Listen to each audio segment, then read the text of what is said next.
Le porte-rune. Écrit et narré par Tom Dervin. Chapitre 8. Des talents cachés.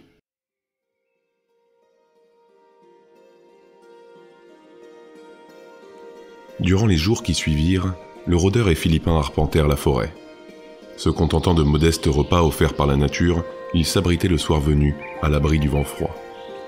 Privé de tout confort, Philippin peinait à suivre la cadence, alors que l'étranger avançait jour après jour, inlassablement, sous les frondaisons du bois qui se dégarnissaient furtivement. La créature fut tout de même surprise par l'attitude de son compagnon de voyage. Sa nature laconique s'effaçait par moments au profit de sa curiosité. Il lui posait des questions concises, certes, mais qui dénotaient tout de même son envie d'en connaître davantage sur son espèce. Ces interrogations étaient méthodiques, savantes, si bien que Philippin éprouvait une étrange sensation lorsque l'étranger entamait la conversation. Par instants, elle en venait à penser que, si les rats de laboratoire étaient doués de sentience, ils en viendraient sans doute à ressentir l'impression que le chasseur lui transmettait par ses questions. Philippin répondait à ses demandes avec patience et calme, tâchant toujours d'éclaircir au mieux ses explications. Car, si dans les faits, la créature ressemblait en tout point à un humain, certaines de ses caractéristiques l'excluaient totalement de cette condition. Ainsi, le rôdeur en vint à apprendre certains détails particulièrement étonnants que possédait cette femme qui l'accompagnait. Déjà, Philippin était sans aucun doute bien plus âgé que le vagabond. Si l'homme taciturne avait déjà dépassé les 40 hivers, elle avait vécu un peu plus du double de son âge, sans être totalement sûre d'un nombre d'années particulier à lui donner. Elle ne connaissait d'ailleurs pas sa propre espérance de vie, mais se plaisait à dire qu'elle se sentait dans la fleur de l'âge. Ensuite, elle était incapable de se rappeler de son apparence d'origine, donc de celle de sa propre espèce à la naissance. Elle avait, depuis si longtemps, tellement changé encore et encore de forme qu'elle ne s'en souvenait même plus. Et étrangement, cela ne la gênait absolument pas. Ce genre de questionnement, qui pourrait sans doute être important pour un humain qui aurait une telle capacité, lui paraissait inutile et sans aucun intérêt. Enfin, le vagabond remarqua au fil de ses échanges avec la créature qu'elle faisait preuve de beaucoup d'empathie. Bien sûr, pour un homme tel que lui, cela ne signifiait pas grand-chose. Mais il était vrai qu'en comparant la créature avec la moyenne humaine, Philippin démontrait une grande sensibilité à l'égard des hommes comme envers toute autre forme de vie. Pour finir, et comme il s'en doutait déjà, Philippin expliqua la nature de son pouvoir de change-forme à l'étranger. Elle était capable de prendre l'apparence de n'importe qui, ainsi que sa voix, dès lors qu'elle avait pu voir la dite personne. L'intégralité du corps dont elle voulait prendre l'apparence ne lui était pas nécessaire. Sa corpulence et son regard semblaient lui suffire. L'apparence qu'elle avait encore à ce moment, celle de la vicomtesse de Haut-Vallon, était bien sûr inspirée d'un tableau, mais la perfection avec laquelle elle avait réussi à se l'approprier témoignait du caractère inné de son don d'appropriation corporelle. Au travers de leur conversation, l'étranger observait chez elle une candeur et une certaine naïveté, parfois exaspérante pour le voyageur, surtout compte tenu de l'âge de la créature. Philippin le savait, et malgré l'apparente réaction de son compagnon, elle semblait plutôt fière de ce trait de caractère. De son côté, elle tentait tant bien que mal de soutirer quelques informations du rôdeur. Son nom, son âge exact, ses origines lui demeuraient pourtant inconnus. Dès qu'elle abordait le sujet, l'étranger se refermait dans un silence froid avant de reprendre ses tâches. La seule chose qu'elle parvint à lui faire exprimer était l'objet de sa destination. Le vagabond rentrait chez lui. Mais, au-delà des mots, elle aussi avait remarqué un détail chez l'étranger qui l'avait interpellé. Lorsqu'au cours d'une discussion, ils en étaient venus à évoquer à nouveau le cas du vicomte, le chasseur lui paraissait particulièrement méprisant à l'égard du bailli. Malgré le peu qu'il connaissait de lui, il montrait un profond dégoût quant à l'attitude du seigneur, qu'il semblait juger veule et lâche vis-à-vis du deuil de son épouse. L'hiver arrivait à grands pas. Dans quelques semaines, les landes et les forêts seraient bientôt recouvertes du lit blanc de fin d'année. Déjà, il y a quelques jours, le frimas avait surpris les voyageurs un matin.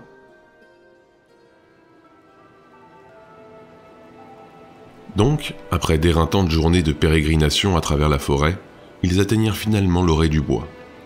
Ils débouchèrent sur de gigantesques plaines qui s'étendaient devant eux, descendant au loin jusqu'à un large fleuve qui scindait le territoire. Ici, on voyait l'embouchure du cours d'eau.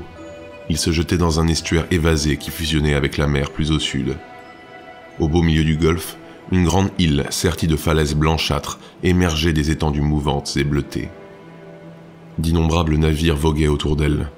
Ils étaient de toute taille, barques, bacs, esquifs, caravelles, galions, tous glissaient sur les eaux, rejoignant ou quittant les légions de quais qui ressortaient des vagues au pied des falaises d'Albâtre. Au sommet, sur le plateau de l'île, une vaste cité était juchée là. Des myriades de bâtiments y étaient entassés. Bien que séparés par de nombreux lieux, le duo distinguait de hautes tours qui culminaient au-dessus des toitures de tuiles rouges. 2 ponts de pierre, monumentaux, quittaient la cité de chaque côté de l'estuaire pour rejoindre la terre ferme sur les rives opposées. De vastes faubourgs, crachant des fumées noirâtres dans le ciel, s'étendaient au pied des ponts et remontaient de part et d'autre de la vallée, le long du fleuve. Pour finir, de l'autre côté du golfe, on discernait difficilement les silhouettes massives d'une chaîne de montagnes. « La Tannelle !» lâcha Philippin, admiratif du panorama qui évoluait sous ses yeux. Le rôdeur la regarda un instant. « Le joyau libre !» ajouta-t-elle. « Tu t'y es déjà rendu ?» demanda le rôdeur, dubitatif. « Non, jamais. Mais j'en ai souvent entendu parler. Une cité indépendante qui concentre une telle richesse qu'elle ferait pâlir les trésors de nombreux rois. Alors laisse-moi t'épargner les faux-semblants. Cette cité n'a rien d'un joyau. C'est un repère de scélérats fortunés, de cultistes fanatiques et de mages véreux. Et accessoirement, sans doute la plus grande enclave des pègres les plus influentes du continent. Comme on dit à la Tannelle, grand mot pour grande solde. Eh bien, vu d'ici, cela n'a pas l'air si terrible. Et j'avoue que j'attends avec impatience de pouvoir me reposer les pieds près d'un bon feu, et que les dieux m'en soient témoins, de prendre un bon bain. Vous qui connaissez cette cité, vous devez également avoir une ou deux bonnes adresses où passer la nuit, je me trompe ? Je ne traînerai pas longtemps dans ce cloaque. À vrai dire, je ne compte même pas rentrer en ville. Je vais passer la nuit dans les faubourgs et louer les services d'un batelier au matin, pour passer de l'autre côté de la vif flot. Après ça, je ne serai plus qu'à une dizaine de jours de chez moi. Je ne comprends pas. Où habitez-vous exactement ? Le rôdeur pointa du doigt la chaîne de montagnes de l'autre côté de la vallée. Entre ces deux défilés se trouve le col de la Pierre Écarlate. Il mène droit vers le royaume de Mazègre. Ma maison se situe dans le col, à une douzaine de kilomètres de la frontière mazégroise. Tu veux tenter ta chance à la Tannelle ? Libre à toi. Nos chemins se séparent ici, Philippin. Il tendit la main à la créature pour récupérer sa redingote qu'elle portait sur ses épaules depuis des jours. Philippin la lui rendit, décontenancé. Sans un mot, le rôdeur tira sa monture par les rênes et commença sa descente vers la ville. La change-forme l'observa quelques secondes, interloquée. « Quoi ? C'est tout ? » demanda-t-elle. Sans s'arrêter, l'homme répondit. « Tu t'attendais à quoi, créature ? Des embrassades ? Une tape sur l'épaule ? Bonne chance pour te faire une place dans ce trou à rats !» cria-t-il en levant sa main libre, alors qu'il s'éloignait. Bouche bée, Philippin ne savait plus quoi dire. Elle se regarda de haut en bas. Ses beaux souliers étaient dans un état pitoyable. La route ne les avait pas épargnés. De plus, elle portait toujours son bustier de mariée taché. À partir de la taille, quelques lambeaux de tissu lui recouvraient difficilement les cuisses. Autrefois d'un blanc étincelant, ils étaient désormais brunis par la boue. « Attendez !» finit-elle par lâcher. « Je vous paye la nuit à l'auberge !»« Et avec quoi, idiote ? Tu n'as pas un sou en poche !» À vrai dire, elle n'avait même pas de poche. « Trouvez-moi une robe et une paire de chaussures dignes de ce nom, et je vous promets que je vous paye la nuit de ce soir, et même tous les vivres qu'il vous faudra d'ici à chez vous. » Le rôdeur marqua une pause. Philippin semblait avoir piqué son attention. Elle le vit tâter ses poches avant d'en extirper quelques piécettes de cuivre et d'argent. Pas de quoi se payer une nuit en ville, ni des vivres pour les jours à venir. Le rôdeur se retourna, tandis qu'il soupirait. « Une robe et une paire de chaussures, c'est ça ?» La créature le regarda avec un grand sourire. « Parfaitement, monsieur », répondit-elle en regardant vers la ville en contrebas. Le vagabond décela une certaine malice dans ses yeux. Il suivit son regard qui se portait sur les marchés qui pullulaient dans les faubourgs de la Tannelle. Sans comprendre, il acquiesça. Dès lors, le duo se mit à descendre côte à côte la longue pente qui menait vers les champs qui couraient le long du fleuve, dans la vallée. Moins d'une heure plus tard, ils arrivèrent tous deux dans des faubourgs construits sur les berges du fleuve. Des bateliers voguaient sur les eaux, entre les îlots boisés qui ressortaient des flots. Le long des rives, de nombreux moulins profitaient de la force du courant. Leurs roues à aubes formaient un véritable balai sur les ondes, tournant simultanément encore et encore. Ici et là, des pontons avançaient sur la vive flot, où des débardeurs s'activaient à décharger les marchandises venues des terres du royaume d'Arcanon plus au nord. Mais, Si le spectacle était dense sur les bordures du fleuve, il l'était tout autant dans les rues des villages qui, au fil des années, avaient fini par fusionner les uns avec les autres. Dans les grandes allées de terre battue, nombre d'ouvriers, de fermiers, d'éleveurs, de bétail, de charrettes se massaient dans ces rues qui apparaissaient exiguës malgré leur largeur évidente. Tout comme le fleuve était bordé par ces moulins successifs, les rues, elles, étaient bardées d'étals et de comptoirs où nombre de marchands vantaient à qui voulait l'entendre les qualités de leurs produits. Les deux compères se frayèrent un chemin dans la foule. Philippin parvenait à suivre l'étranger grâce à sa monture. Sans elle, il était fort à parier qu'ils se seraient tous deux égarés dans cette masse informe qui se mouvait dans les rues comme les vagues à travers les rochers. Au bout d'un moment, le rôdeur se glissa dans une ruelle perpendiculaire à l'avenue qu'ils arpentaient. Large d'environ 4 mètres, plongée dans l'ombre, elle était recouverte par des balcons successifs qui ressortaient de part et d'autre des façades en colombage. Des linges de 1001 couleurs étaient suspendus le long des balustrades. Évitant les passants, le duo arriva au bout de la ruelle. Une ample ouverture dans un bâtiment donnait accès à une modeste écurie. Le vagabond discuta quelques minutes avec le propriétaire, lui promettant de revenir rapidement payer pour son cheval. Pendant ce temps, Philippin discuta avec un jeune homme qui transportait un cajot de pommes pourries. Il apprit du garçon où trouver ce dont il avait besoin. Alors que l'accord fut scellé avec le palefrenier, la change-forme demanda au rôdeur de la suivre. Sans un mot, celui-ci lui emboîta le pas. Une douzaine de minutes plus tard, ils arrivèrent à nouveau sur les rives du fleuve. Sur une terrasse de pierre, une vingtaine de lavandières rinçaient leur linge de maison dans des lavoirs emplis d'eau claire. « Ne le prenez point mal, » dit Philippin en observant le rôdeur. « Mais restez là, s'il vous plaît. Vous risquez de leur faire peur. » Le vagabond la regarda avec dédain. « Disons que vous n'êtes point vraiment en tenue appropriée pour aller entamer une conversation avec ces dames, » continua la change-forme. « Te fatigue pas, j'ai compris, » répondit nonchalamment le vagabond. « J'ai besoin de vos derniers sous, demanda Philippin, visiblement gêné. « Tu rigoles, j'espère. »« Faites-moi confiance, vous dis-je. » L'homme pencha légèrement la tête et fronça les sourcils. « S'il vous plaît, à moins que vous ayez une idée pour nous renflouer. » Le tueur soupira et donna ses derniers deniers à la créature. Elle lui adressa un grand sourire, sans réponse, avant de tourner les talons et de se diriger vers les femmes en contrebas. L'étranger l'observait. De là où il se trouvait, il n'entendait rien. Il vit Philippin s'approcher des travailleuses et leur adresser la parole. En à peine une minute, 3 lavandières s'étaient arrêtées de travailler pour écouter avec attention son discours. Elles buvaient ses dires, riant parfois aux éclats avec la change-forme. Le vagabond trouva la situation ironique. Si ces femmes connaissaient la véritable nature de Philippin, elles la jetteraient sans doute elles-mêmes dans la rivière, attachée dans un sac rempli de pierres. Mais elles l'écoutaient, elles riaient, elles questionnaient. La rapidité avec laquelle la créature avait créé un lien avec elle étonna le rôdeur. La grande empathie du change-forme semblait rejaillir sur celle qui l'entourait. Avait-elle le même effet sur lui ? Il en doutait, mais l'idée ne lui plaisait guère. Enfin, au bout de quelques minutes, Philippin dévoila sa robe déchirée sous la redingote noire du tueur. Les femmes, surprises, la prirent rapidement en pitié et lui laissèrent pour une misère une jolie robe de seconde main aux motifs jaunes et bleus, accompagnée d'une paire de chaussures brunes en mauvais état. Elles s'étreignirent et Philippin revint auprès de l'étranger, qui l'observait circonspect, avec un sourcil relevé. « C'est la fête de l'indépendance tanéloise dans 3 jours, » expliqua-t-elle. « C'est pour ça qu'il y a autant de monde en ville. »« Alors autant que je ne traîne pas.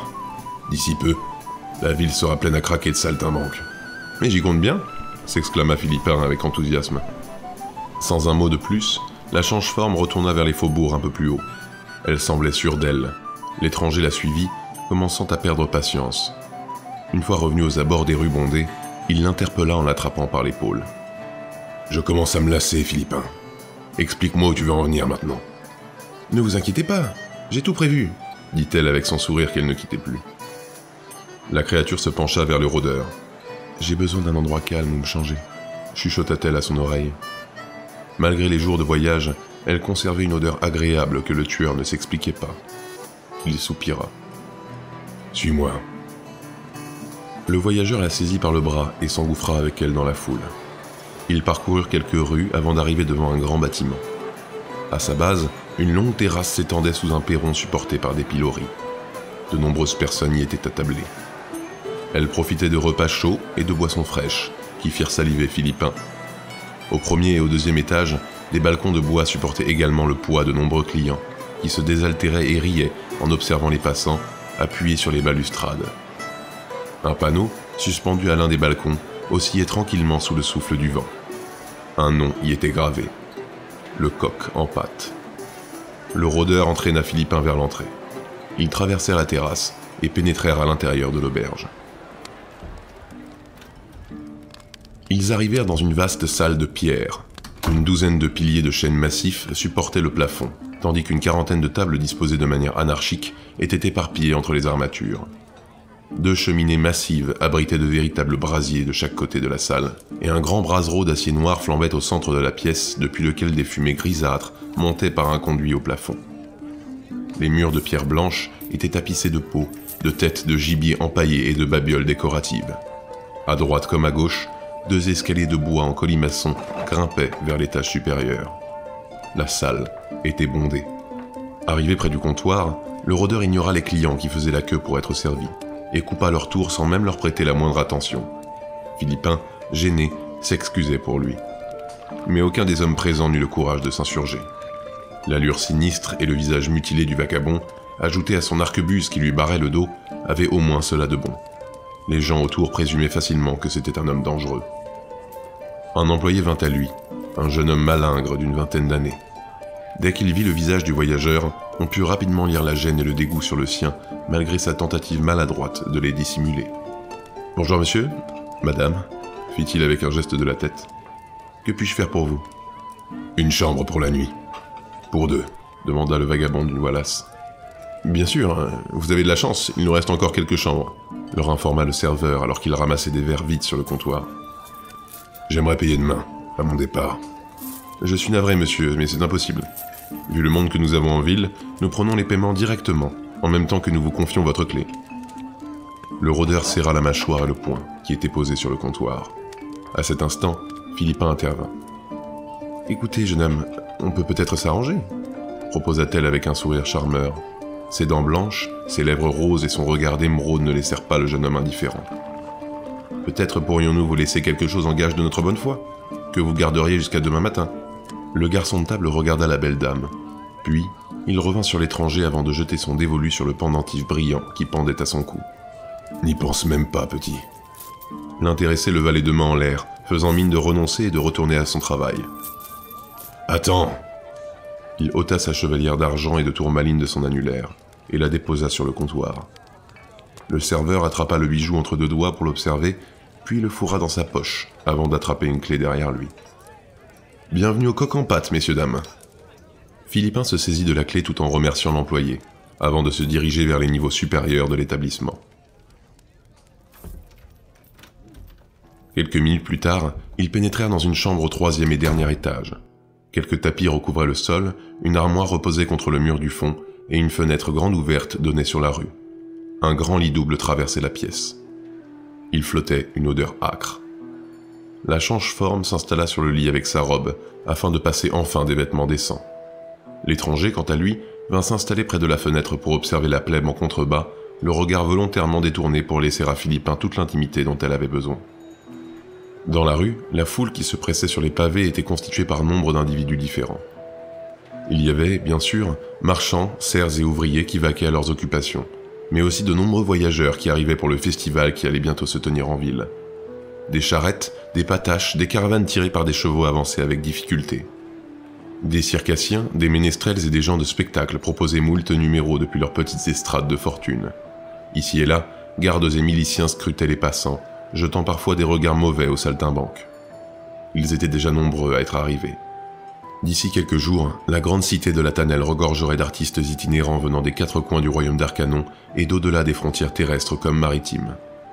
Le rôdeur, lui, observait cette masse mouvante avec une certaine indifférence, mêlée toutefois d'un brin de mépris. « Je suis prête !» déclara une voix étrangère dans le dos du vagabond, l'extirpant de ses pensées. L'homme aigri se retourna. Philippin avait à nouveau changé d'apparence. Ses cheveux, toujours blonds, étaient devenus plus clairs, presque blancs. Son visage s'était affiné, ses traits étaient devenus plus marqués et ses sourcils avaient viré au châtain. Son regard d'émeraude avait muté, transformé en 2 yeux d'un noir profond. Les sphères d'obsidienne, posées sur le vagabond, toujours surpris par les fantastiques capacités de la créature, brillaient d'impatience. « Vous n'avez plus à vous en faire désormais. Je m'en vais gagner notre argent. À ce soir. » Sa voix avait encore changé. Elle était plus aiguë, mais aussi plus chaleureuse et plus douce. Elle se leva dans sa robe jaune et bleue, qui lui allait à ravir, puis quitta la pièce. L'étranger la regarda partir, toujours interloqué. 1 minute plus tard, il la vit sortir dans la rue par la fenêtre. Il l'observa, se frayant un chemin dans la marée humaine, ses longs cheveux flavescents coulant le long de son dos. Malgré lui, le rôdeur esquissa un petit rictus, avant que la belle ne disparaisse dans les flots des faubourgs. Mais si elle n'en revenait pas? Cette pensée traversa l'esprit du vagabond. Peut-être l'avait-elle tout simplement dupé? L'hypothèse trotta dans la tête du tueur. Peu importe.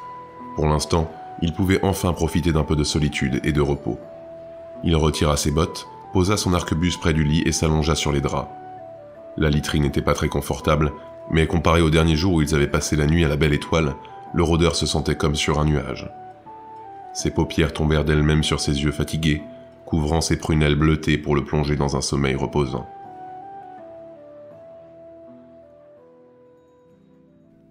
Lorsqu'il ouvrit les yeux, la nuit était tombée. Pourtant, à l'extérieur, les faubourgs étaient toujours aussi animés. L'étranger se redressa sur son lit. Il ignorait quelle heure il était, combien de temps il avait dormi. Il était seul dans la chambre. Philippin n'était pas revenu. Le rôdeur soupira. Il aurait dû s'en douter. La créature devait être loin maintenant. Il lui serait impossible de la retrouver. Il n'y avait aucune bonne raison pour que la change-forme respecte sa parole, surtout compte tenu de la façon dont le voyageur s'était comporté avec elle. Il le savait et l'acceptait sans remords. Mais désormais, il devait profiter de cette nuit pour reprendre des forces. Avec la chevalière qu'il avait laissée en bas, il pourrait rester 15 jours de plus dans cette auberge s'il le voulait. Alors autant profiter d'un bon repas. Il récupéra son arme, passa sa redingote et descendit au rez-de-chaussée. Alors que les marches de bois se succédaient sous ses bottes, il réfléchissait au meilleur moyen de récupérer sa bague et son cheval. Arrivé en bas, il s'installa à une table et commanda à manger. On lui apporta une tourte au poisson avec un verre de bière. Le vagabond commença son repas, se triturant la cervelle encore et encore pour trouver une solution à ses mésaventures. Soudain, quelques notes d'un instrument à cordes s'élevèrent dans la salle. Les clients présents se turent alors que d'autres se mettaient à chuchoter. Puis, une voix magnifique s'éleva dans la pièce. Un chant dans une langue étrange qui captivait l'assistance.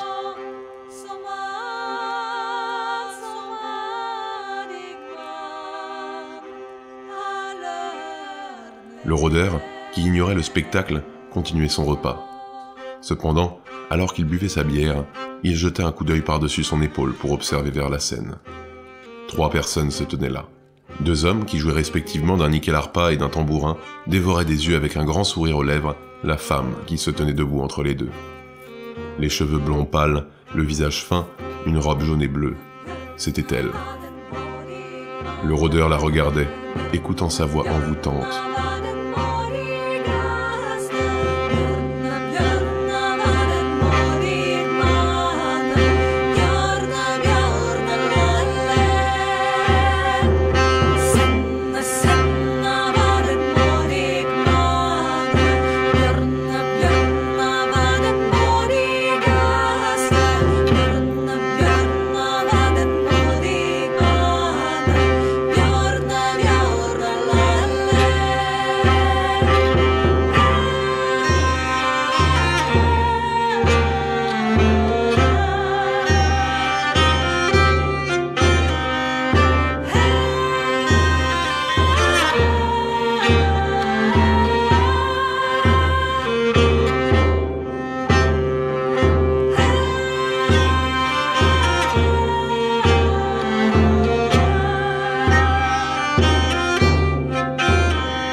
Jusqu'à ce qu'enfin, la musique prenne fin sous un tonnerre d'applaudissements. Le barde au tambour se leva, désignant Philippin de la main. Il hurla. « Messieurs, dames, Marie de Lys !» Celle-ci, radieuse, sauta de la scène pour faire passer un chapeau. Les piécettes tombèrent comme des gouttes de pluie dans le couvre-chef. À travers la foule, la change-forme jeta un regard malicieux au vagabond, qui, lui, la voyait désormais d'un œil nouveau.